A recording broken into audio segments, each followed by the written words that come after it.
In the autumn of 1706, 7 men walked into a modest meeting house in the bustling port of Philadelphia. They carried no royal charters, possessed no wealth, and commanded no armies. Yet by the time they adjourned, this multi-ethnic band of dissenting ministers had quietly redrawn the religious map of the New World, planting a radical, self-governing ecclesiastical engine that would outlive empires and permanently shape the architecture of American democracy.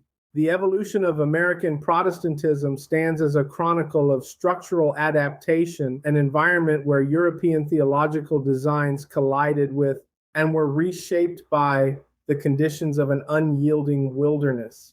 At the center of this institutional crystallization stands the establishment of the Presbytery of Philadelphia in 1706, a watershed moment marking the transition of American Presbyterianism from a collection of isolated autonomous congregations into a cohesive, self-governing body. Prior to this corporate alignment, the religious landscape of the Middle Atlantic colonies was characterized by intense fragmentation. Scattered communities of faith, bound by shared Calvinist convictions, operated as independent islands owing to geographic isolation and cultural differences. The formation of the presbytery did not merely introduce an administrative hierarchy, it established an innovative ecclesiastical framework, a representative model of governance operating from the local level upward, contrasting sharply with the state church paradigms of the Old World. By consolidating localized elder sessions into a unified corporate body, the early presbyters sought a mechanism to preserve doctrinal purity,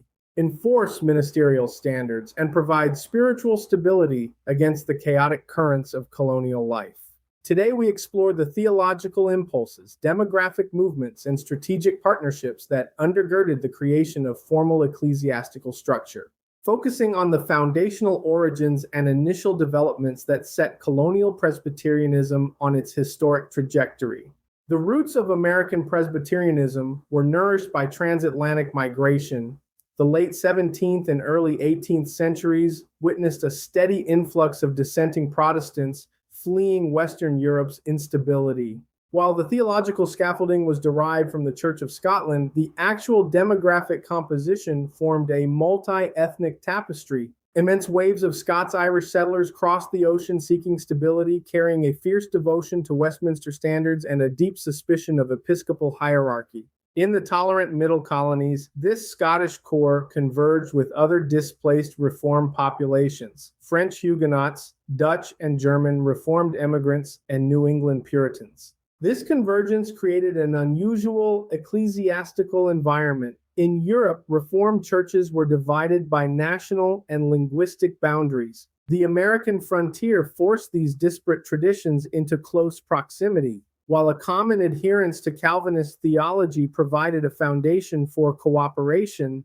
This diversity challenged leaders to fashion a single, harmonious ecclesiastical identity out of a populace with varied expectations regarding governance and liturgy. Long before formal judicatories could be constructed, localized congregations sprouted spontaneously across strategic hubs, including Maryland, New Jersey, and Pennsylvania. In these initial decades, communities operated with involuntary autonomy, lacking an existing presbytery to exercise oversight, ordain clergy, or adjudicate disputes. Each church functioned essentially as an independent unit governed solely by its local session of elders. This structural gap created severe vulnerabilities. Without a superior council, individual churches struggled to secure educated ministers, leaving them exposed to theological drift and unauthorized teachers. The necessity of interchurch cooperation became evident in 1701 during the ordination of Jedediah Andrews in Philadelphia. Andrews, a New England Puritan, required ordination to validate his ministry. Because no formal presbytery existed, an ad hoc council of neighboring ministers convened to perform the rite. This collective action served as a crucial experiment in solidarity, proving that far-flung congregations required a permanent, coordinated mechanism to sustain their ministries. Institutionalizing the faith required leadership capable of translating shared conviction into administrative reality. This catalyst arrived in Francis Makemie, an Irish-born minister educated in Scotland, who possessed apostolic zeal and legal acumen. Makemie understood that institutional organization offered the only antidote to frontier disorder. His efforts were catalyzed by a close partnership with Jedediah Andrews. Despite their differing backgrounds, Makemie representing strict Scots-Irish Presbyterianism and Andrews embodying flexible New England Congregationalism, the two men forged an alliance that served as a model for the broader denomination. Their relationship proved that regional differences could be subordinated to the goal of building a unified church, setting the stage for the formal convocation of 1706. The initial geographic footprint of the Presbytery of Philadelphia closely tracked the maritime and riverine entry points of the Middle Atlantic colonies. Prior to 1706, Philadelphia served as the northernmost anchor of formal Presbyterian organization. Southward from this urban center, the foundational weight of the Presbytery lay within the maritime networks of the Delaware and Chesapeake Bays. The oldest organized congregations were concentrated within New Jersey, Delaware, and Maryland.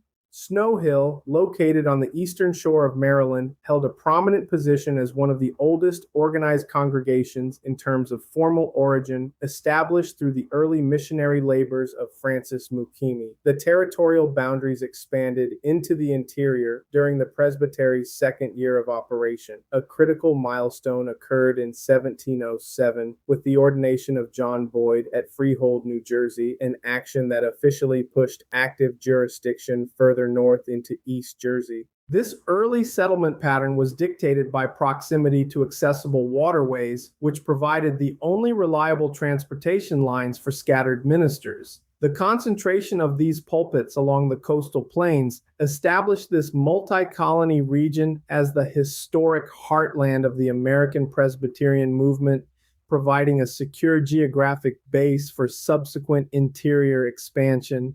The physical distribution of these early congregations resulted directly from transatlantic migration patterns. While isolated groups of Scottish Covenanters arrived in New England, the vast majority of Presbyterian immigrants landed at ports along the Delaware River and the Chesapeake Bay. This preference was driven by the receptive religious landscape of Pennsylvania and Maryland, which offered civil and spiritual liberties unavailable in colonies dominated by established state churches. The primary demographic engine for this growth was the continuous emigration of Scots from Western Europe. This population fell into two distinct categories: direct immigrants moving from Scotland, carrying a deep commitment to the state church model, and the Scotch-Irish, populations of Scots who had temporarily relocated to the northern provinces of Ireland, Ulster, before crossing the Atlantic. This Ulster migration swelled into massive demographic waves after 1714. Driven by economic hardships and religious disabilities in Ireland, these families brought a resilient, highly protective attitude toward church government and confessional standards. Seeking affordable land, they pushed westward toward the interior and turned southwest through the Great Valley, transforming Presbyterianism from a coastal phenomenon into a dominant religious force along the expanding frontier. As these demographic groups settled, they created distinct ecclesiastical subcultures within a single presbytery. Ministers in the northern region, stretching from Philadelphia to Long Island, were frequently of Old English and New England origin. Deeply influenced by Puritan models, they prioritized local autonomy, consensus-driven governance, and experiential piety. Conversely, ministers in the southern outposts of Maryland and Delaware, largely of Scottish and Irish origin, remained strongly attached to strict presbyterial hierarchy, clerical authority, and systematic confessional standards. This regional differentiation introduced an internal tension into the early presbytery. Ministers in the North favored a flexible approach to church power, viewing the presbytery primarily as a voluntary advisory council, whereas Southern ministers viewed it as a formal court with authoritative legislative and disciplinary power. Rather than causing an early fracture, this internal diversity forced the young denomination to develop a unique institutional character, blending the structured accountability of Scottish Presbyterianism with the cooperative spirit of New England Puritanism to survive the pluralistic colonial environment. The decade following the 1706 gathering witnessed a profound transformation in the operational scale of American Presbyterianism. For its first 12 years, the Presbytery of Philadelphia stood as the sole judicature of the young colonial church. During this brief window, the body experienced a nearly fourfold expansion, surging from its original pioneer ministers to a robust cohort of 17 active clergy by 1716. This rapid expansion was fueled by two distinct migration pipelines, steady arrivals streaming from New England's Puritan centers and a continuous influx of dissenting ministers crossing the Atlantic from the British Islands. This numerical explosion severely tested the administrative bounds of a single governing body. A lone presbytery, attempting to oversee pastoral charges scattered across hundreds of miles of wilderness with rudimentary transportation, found its centralized oversight capacity pushed to its structural limit. By 1716, the sheer volume of clergy and churches rendered the initial, single presbytery model obsolete. To prevent administrative paralysis, the ministers took the historic step of erecting a higher order organizational structure, the Synod of Philadelphia. This structural elevation distributed the burgeoning church into a graduated multi-tiered hierarchy composed of four newly carved subordinate presbyteries. The Presbytery of Philadelphia retained 6 ministers and 6 localized churches. The Presbytery of Newcastle anchored the southern expansion with 6 ministers and 6 churches. The Presbytery of Snow Hill supervised the vital Eastern Shore, Maryland outpost with 3 ministers and 3 churches.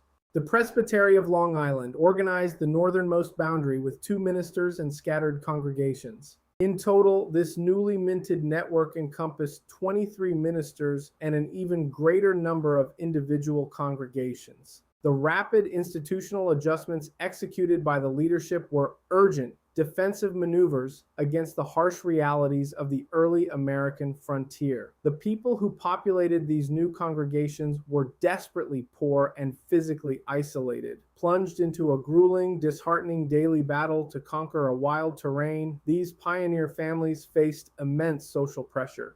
Faced with social disorganization, the local church served as much more than a Sunday meeting house. The presbytery stepped into this vacuum as a vital stabilizing anchor, deploying itinerant pastors, enforcing basic civil order, and providing a framework that kept these scattered frontier outposts bound to Atlantic civilization. The organizational blueprints drawn up in Philadelphia between 1706 and 1716 established a resilient trajectory that guided the denomination through more than a century of American history. As the nation grew, the church's constitutional structure adapted proportionally, culminating in 1788 with the formal drafting of a national governance model, the General Assembly of the Presbyterian Church, which held its historic first meeting in July 1789. Remarkably, this institutional engine proved incredibly durable. Despite enduring severe theological controversies and major organizational ruptures, most notably the historic schism of 1741-1758 and the contentious Exscinding Acts of 1837, the core presbyterial system established by the pioneer ministers in 1706 never collapsed. By the year of the 1837 excision, this organizational model had accommodated a vast national body consisting of 23 synods, 135 presbyteries, 2,140 ministers, 2,865 churches, and 220,557 communicants. The rapid geographic expansion of the colonial frontier outpaced the institutional machinery required to produce qualified leaders. Throughout the early 18th century, the demand for ordained clergy vastly exceeded the supply, producing a critical shortage that threatened the long-term viability of newly gathered churches. This scarcity tempted isolated settlements to accept traveling preachers regardless of academic background, theological orthodoxy, or moral history, simply to secure pastoral care. Had the Presbytery of Philadelphia lowered its criteria for admission, the young denomination would have likely fractured into heterodoxy or lost its intellectual credibility. Instead, the early presbyters determined that organizational integrity took priority over numerical growth. The judicatory functioned as a strict regulatory gatekeeper, requiring all ministerial candidates to present verifiable credentials and undergo rigorous examinations to confirm both their adherence to Reformed doctrine and the uprightness of their personal character. Constitutional case study, the regulation of David Evans. The Presbytery's commitment to maintaining these institutional standards is demonstrated by its intervention in the case of David Evans in 1710. Evans, a young Welsh layman in Pennsylvania, began preaching to his compatriots without a formal license. In an environment lacking centralized civil or religious control, an independent congregation might have simply allowed Evans to continue his unauthorized ministry. The Presbytery of Philadelphia, however, viewed his actions as a threat to orderly governance. The body censured Evans, forcing him to cease his public ministry and place himself under the direct supervision of senior ministers to pursue a mandated course of academic and theological study. It was not until 1715, after 5 years of supervised training, that the presbytery deemed Evans fully qualified and admitted him to holy orders. This case served as a warning that access to the Presbyterian pulpit required formal validation, protecting the frontier from uneducated or self-appointed teachers. Frontier morality and communal discipline. The regulatory authority of the presbytery routinely intervened in the chaotic moral landscape of early American life. The social conditions of isolated settlements, characterized by physical separation and a lack of civil courts, frequently produced behavioral instability. Consequently, early church records reveal a high volume of disciplinary cases addressing moral offenses. These cases involved both clergy and laypersons, with church sessions and the presbytery adjudicating charges of public drunkenness, financial fraud, and verbal slander. Furthermore, because these tiny populations offered a restricted circle of potential spouses, church courts regularly settled complex legal disputes regarding the biblically forbidden degrees of marriage. By enforcing models of church discipline, the judicatory introduced a reliable framework of ethical accountability into an unstable environment. Extramural jurisdiction and civic accountability. A unique feature of early American Presbyterianism was that its disciplinary authority frequently crossed the boundary between the church and the general public. In Europe, the state church paradigm relied on civil authorities to punish public moral failures. On the American frontier, where civil institutions were often weak, local Presbyterian sessions took it upon themselves to police the behavior of the wider community. Records show that drunkenness was disciplined by local sessions, even when the culprits were not church members. This extramural enforcement was accepted because the local church was often the only institution capable of maintaining public order. By stepping into this institutional vacuum, the presbytery proved that its governance was not merely internal, but a civic anchor that helped preserve social stability along the expanding frontier. The growth of the colonial church brought internal theological debates to the forefront, exposing different expectations regarding doctrinal uniformity. As administrative stability solidified, a debate emerged over whether the church required a formal binding creed. This was driven by the steady influx of Scotch-Irish ministers who argued that operating without an explicit confession left the denomination vulnerable to theological drift.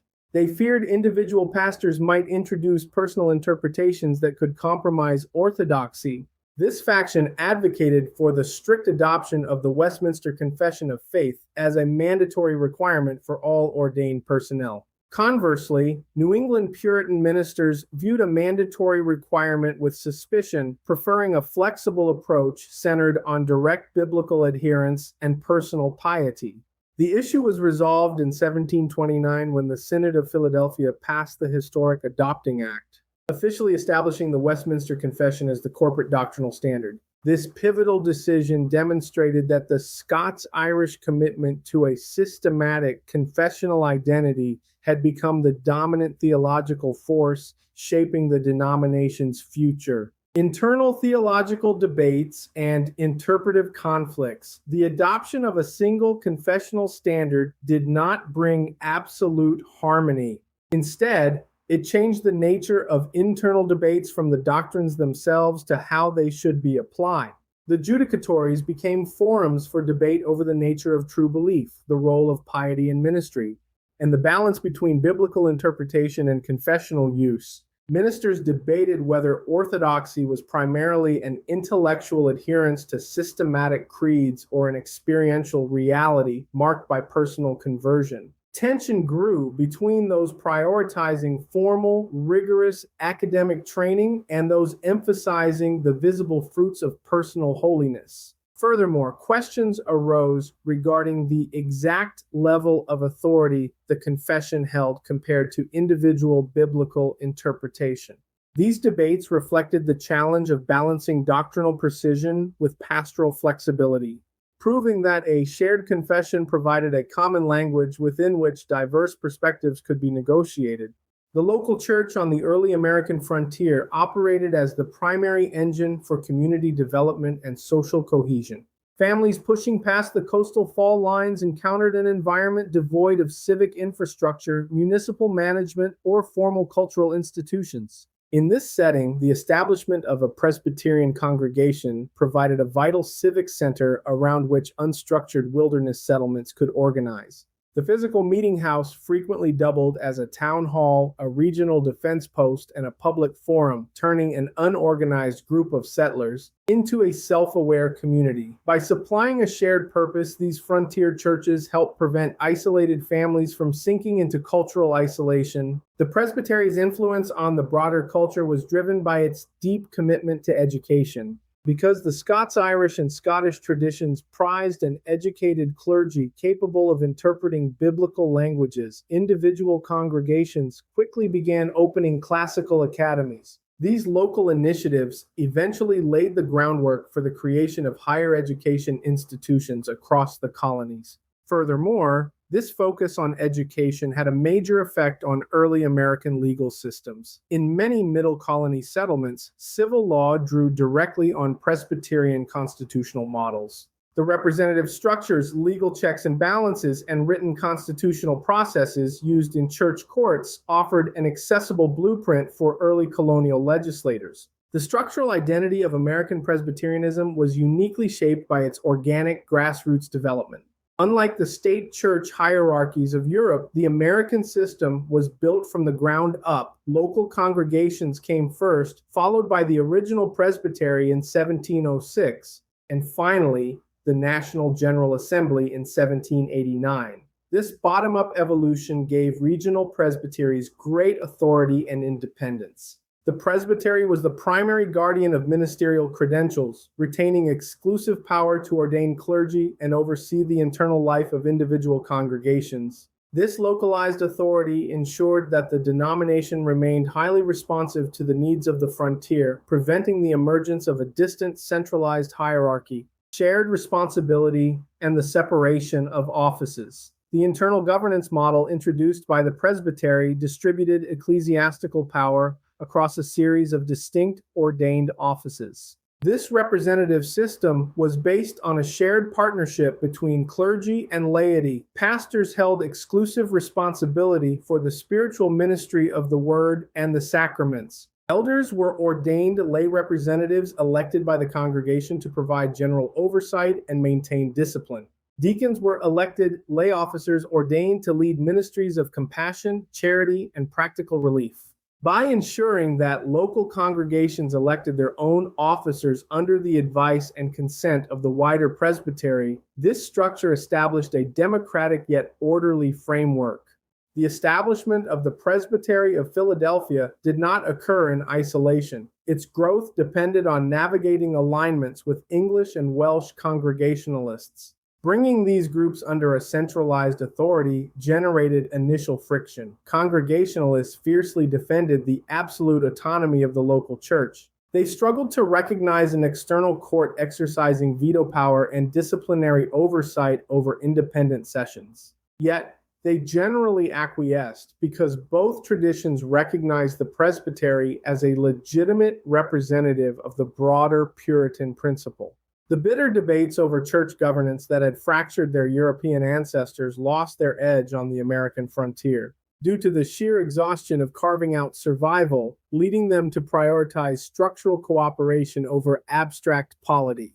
The primary catalyst driving this alignment was a shared opposition to the potential expansion of the Church of England into the Middle Colonies.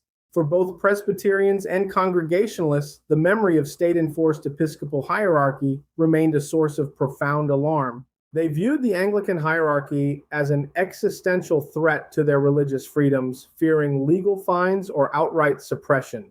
This shared anti-episcopal conviction transformed the presbytery into a strategic necessity. Scattered independent churches realized they lacked the resources to resist. By consolidating into a single judicatory, they constructed a unified front capable of defending their collective rights, turning an alliance into a protective shield. Parallel developments in New England reshaped the definition of American church governance. In Massachusetts, an innovative experiment unfolded under Solomon Stoddard. Faced with spiritual decline, Stoddard began organizing localized congregations into formal associations that assumed real, binding power over determining orthodoxy. This mirrored the exact operational powers distinguishing classic Presbyterianism from traditional independency, providing a regional validation for the system implemented in Philadelphia.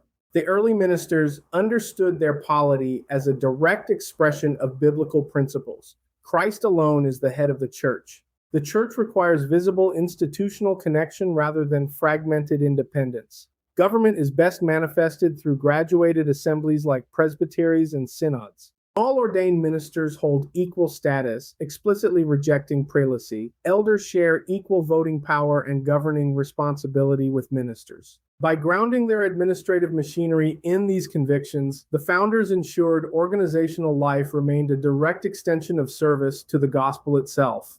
The administrative architecture of American Presbyterianism was uniquely defined by its grassroots trajectory, where structural evolution occurred from the local level upward. Unlike European state church hierarchies, the American system built its higher courts using pre-existing local assemblies. Local congregations came first, followed by the original presbytery, regional synods in 1716, and the National General Assembly in 1788. This structural evolution established a graduated series of interconnected church councils. The local church session, composed of lay elders, moderated by the pastor to oversee the immediate flock. The regional presbytery, made up of neighboring congregations with equal clerical and lay representatives. The regional synod, a larger provincial body supervising a wider geographic area. The National General Assembly, a continent-spanning body composed of commissioners elected from presbyteries. Because the regional presbytery was the historical root from which higher judicatories grew, it retained a high level of independent authority. While the General Assembly held legislative, judicial, and executive power to preserve national unity, it did so using authority explicitly delegated by the presbyteries. The presbytery remained the foundational gatekeeper. It held the exclusive right to examine and ordain clergy, install or remove pastors, and exercise protective supervision over individual congregations. The efficiency of this council-based system was demonstrated by its capacity to sustain rapid growth over a century of migration. The structural engine established in 1706 proved highly flexible, expanding to meet a growing population without losing its structural cohesion. By the year of the 1837 excision, the original circle of 7 ministers had grown into a vast national denomination, consisting of 23 synods, 135 presbyteries, 2,140 ministers, 2,165 churches, and 225.7 communicants. The system's durability was demonstrated by its capacity to survive intense internal controversies and splits, including the Old Side, New Side schism. During these disruptions, neither faction abandoned the core model of church order established in 1706. Both sides immediately formed separate presbyteries. Ultimately, the evolution of the Presbytery of Philadelphia proved that church government was viewed as a vital theological gift from God, designed to serve the gospel. By balancing representative councils with active lay participation, the founders built a durable denomination that helped preserve moral stability and advance education. As we consider the fragile alliance forged by those seven pioneer ministers in 1706, we are reminded that enduring institutions are rarely built in moments of absolute certainty, but rather through a willingness to cooperate across deep cultural divides. Consider the structural foundations that anchor your own community networks in times of rapid social transition. What shared convictions are you willing to prioritize to bridge the fragmented spaces in your own environment? And what compromises might be required to translate that collective vision into a lasting reality? The narrative of early American faith does not end with a single assembly in Philadelphia. It expands alongside a fluid and contentious frontier. Join us next week as we move past these initial origins to witness a dramatic structural evolution, tracking the emergence of new theological fault lines as we dive into the rise and influence of the Synod of New York. If this deep look into the structural blueprints and hidden historical forces of the colonial borderlands resonated with you, ensure you never miss a step on this journey. Subscribe to Theology today so you never miss an episode as we unpack the events and popol that have shaped our faith.